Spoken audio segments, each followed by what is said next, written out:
Students, अभी हम slides के माध्यम से प्रथम विश्व युद्ध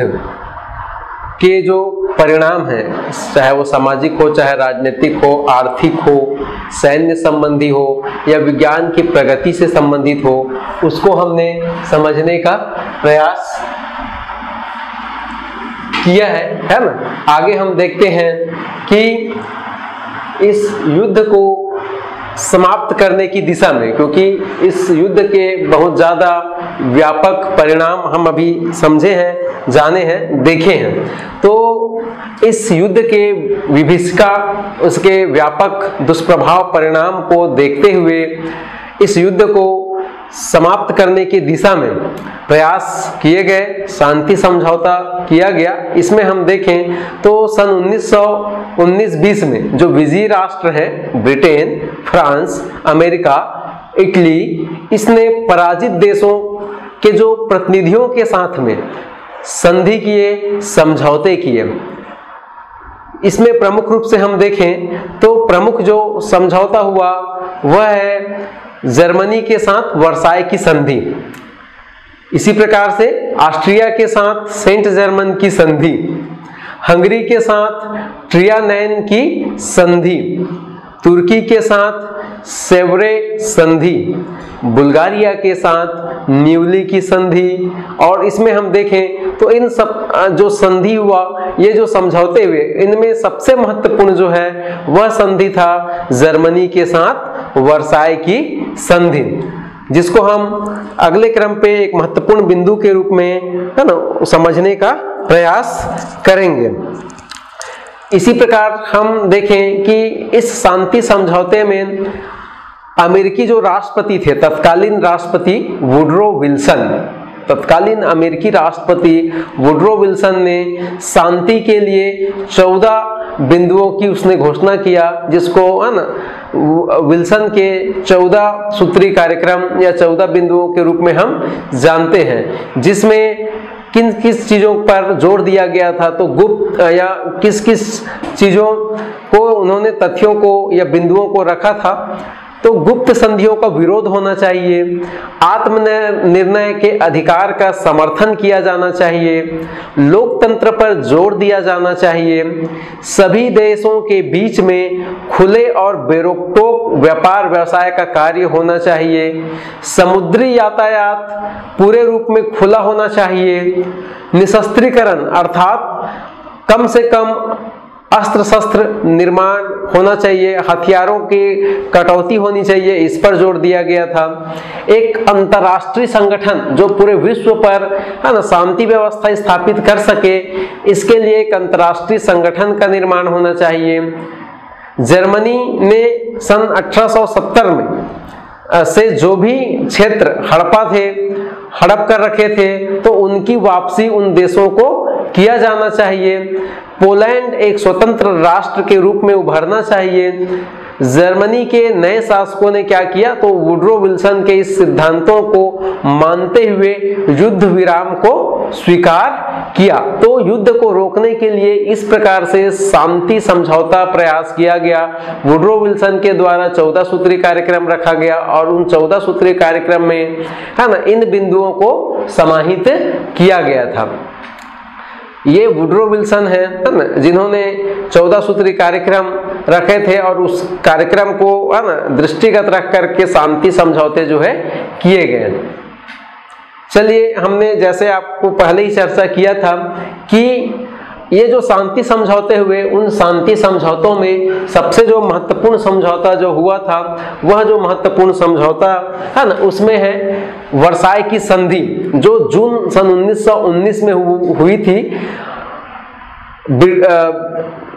जो जर्मनी है ना उसके साथ में ब्रिटेन, फ्रांस और अमेरिका, अर्थात एक तरफ विजित या जीते हुए राष्ट्र थे जैसे ब्रिटेन, फ्रांस, अमेरिका है ना, इसने जो है किसके साथ में, जो हारे हुए राष्ट्र हैं उनका जो प्रमुख घटक देश है जर्मनी, तो उसके साथ में 28 जून सन 1919 को यह वर्साई की संधि जो है किया गया था। इसमें हम समझने का प्रयास करते हैं कि इस संधि में, इस समझौते में मुख्य रूप से क्या क्या बातें थी, बिंदुवार हम इसको समझें, जानने का प्रयास करते हैं। तो जो प्रथम विश्व युद्ध हुआ था, तो उस प्रथम विश्व युद्ध में हानि के लिए, नुकसान के लिए जर्मनी और उसके जो सहयोगी देश हैं उसको दोषी मानते हुए क्या किया गया था, 66,000 लाख पाउंड का हर्जाना जर्मनी से, है ना, के ऊपर लगाया गया था, उससे वसूलने का प्रयास किया गया था। बाद में जर्मनी ने अपना पक्ष रखा कि हम लोग जो है, हमारी आर्थिक स्थिति इतनी सुदृढ़ नहीं है कि हम इतने भारी भरकम राशि को जुर्माने के रूप में दे सकें। तो बाद में इस जुर्माने को कम करके 20,000 लाख पाउंड जुर्माना जर्मनी के ऊपर जीते हुए जो राष्ट्र हैं, खास करके ब्रिटेन, फ्रांस और अमेरिका ने इस वर्साई की संधि के माध्यम से लगाए थे।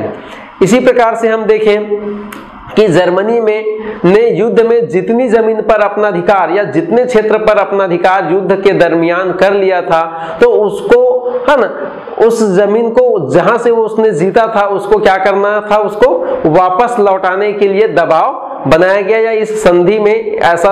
शर्त रखा गया या धाराएं रखी गई। और उसके तहत हम देखें तो बेल्जियम, फ्रांस की जिन जमीनों को, जिन क्षेत्रों को जर्मनी ने युद्ध के दौरान जीता हुआ था, तो उसको क्या करना पड़ा,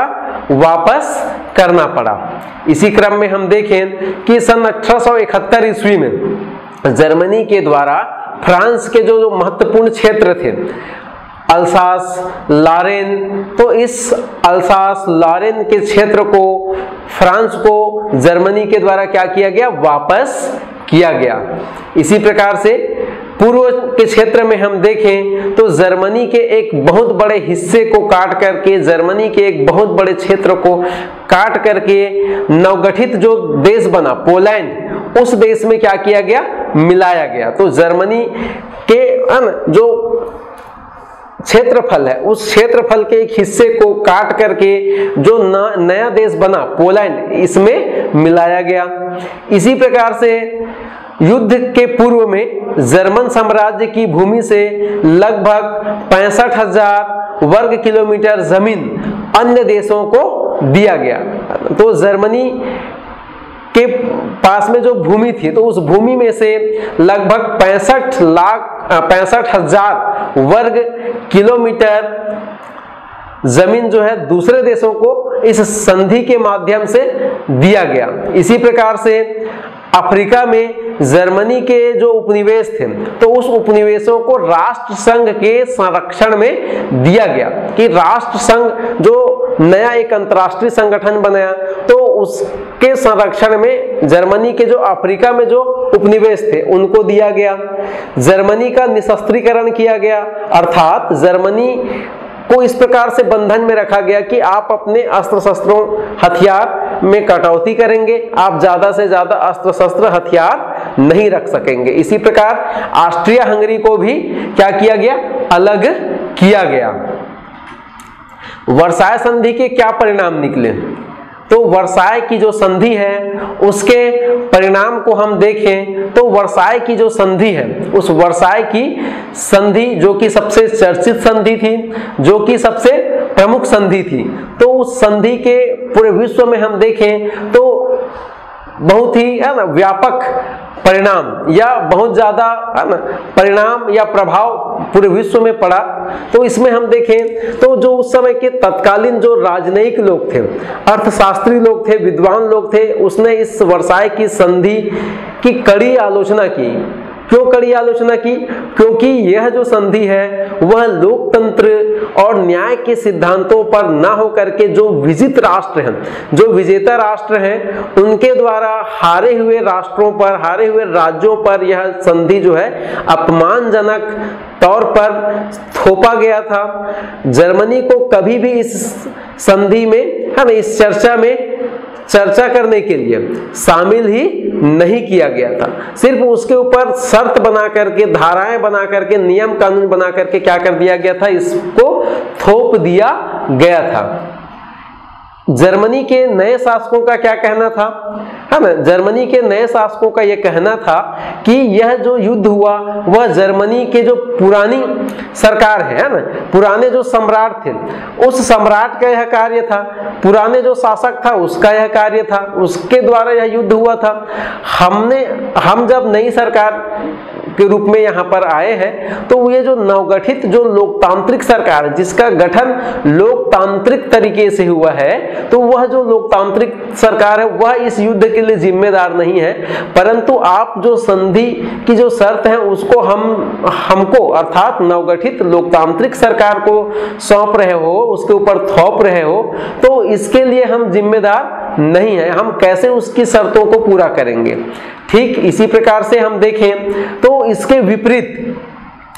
ये जो विजेता राष्ट्र हैं, ये जो जीते हुए राष्ट्र हैं, जिन्होंने क्या किया कि इस संधि को जबरदस्ती जर्मनी के ऊपर थोपा था, तो इसने अपने देश में, अपने देश की जनता में जर्मनी के विरुद्ध में, जर्मनी के खिलाफ में युद्ध या लड़ाई के जैसा क्या किया था, उन्माद वातावरण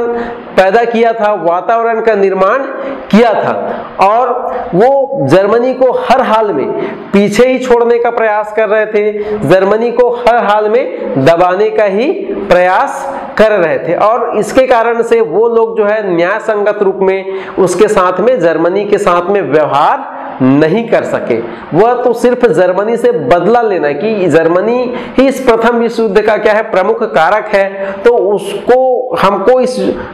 वर्साय की संधि के माध्यम से, उसकी शर्तों के माध्यम से हमको क्या करना है, जर्मनी को दबाना है ना, उसको पीछे छोड़ने का प्रयास करना है, उससे बदला लेना है। तो इसका परिणाम क्या निकला, तो इसका परिणाम यह निकला कि अब जर्मनी के लोगों ने, है ना, ऐसे शासकों का अपने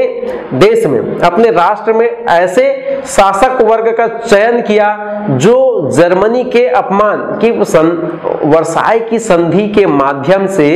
जर्मनी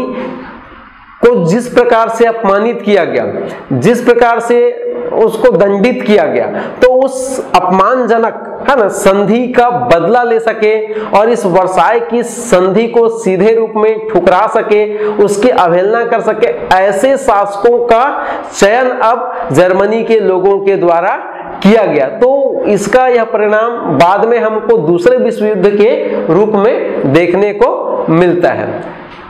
चलिए अगला हम टॉपिक देखें या अगला हम बिंदु देखें, जिस बिंदु को आपने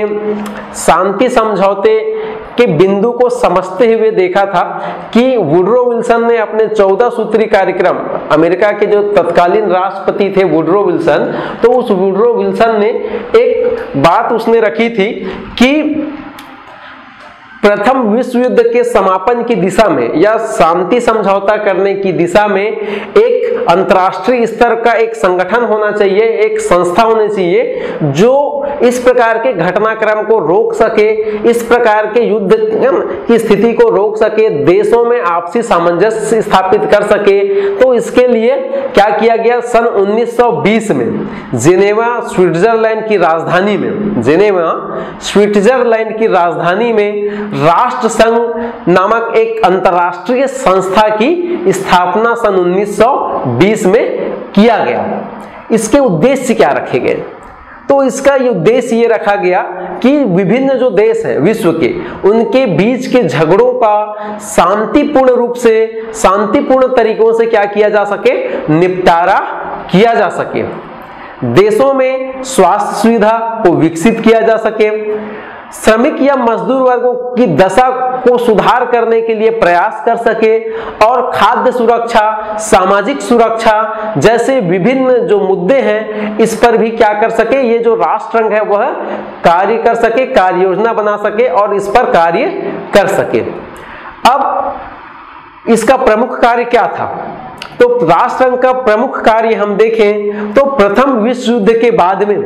किए गए जो अंतर्राष्ट्रीय समझौते हैं, प्रथम विश्व युद्ध के बाद में हम देखें विभिन्न राष्ट्रों के बीच में अंतर्राष्ट्रीय स्तर पर विभिन्न प्रकार के समझौते, संधियां की गई थी। तो उन संधियां, उन समझौतों का क्रियान्वयन करना यह राष्ट्रसंघ की एक प्रमुख कार्य था। परंतु राष्ट्रसंघ का उद्देश्य, है ना, जिस उद्देश्य को लेकर के इसका गठन किया गया था, तो वह राष्ट्र संघ का गठन जो है ना, जिस उद्देश्यों को लेकर के किया गया प्रथम विश्व युद्ध के बाद में, तो उस पे वो कितना खरा उतरा, तो हम इसको समस्याओं के तौर पे देख सकते हैं कि प्रथम विश्व युद्ध के बाद में राष्ट्र संघ का यदि हम मूल्यांकन करें तो वह अपने स्थापना के उद्देश्यों में उतर नहीं सका, खरा नहीं उतर सका, है ना। उसके कारण से बहुत सारी समस्याएं हमको देखने को मिलती है ना, कि यह असफल रह गया, है ना। राष्ट्र संघ जो है 20 वर्षों में ही क्या हो गया, वह ध्वस्त रह गया, वह टूट गया, वह बिखर गया, समाप्त हो गया। तो इसके पीछे कारण क्या, तो अमेरिका इसमें शामिल नहीं था, क्योंकि अमेरिका विश्व का एक बहुत बड़ा देश है ना, शक्तिशाली देश है, तो वह इसमें सीधे तौर पे क्या नहीं था, शामिल नहीं था।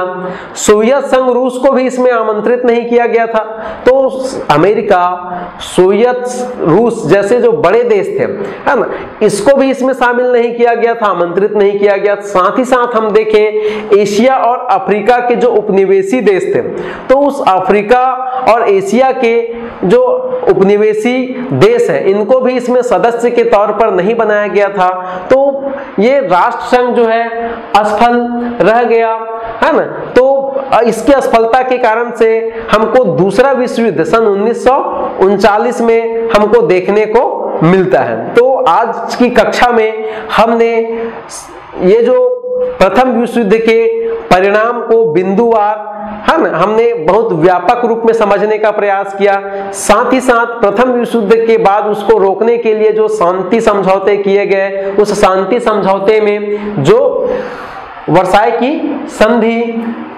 की जो बातें थी उसको हमने समझने का प्रयास किया,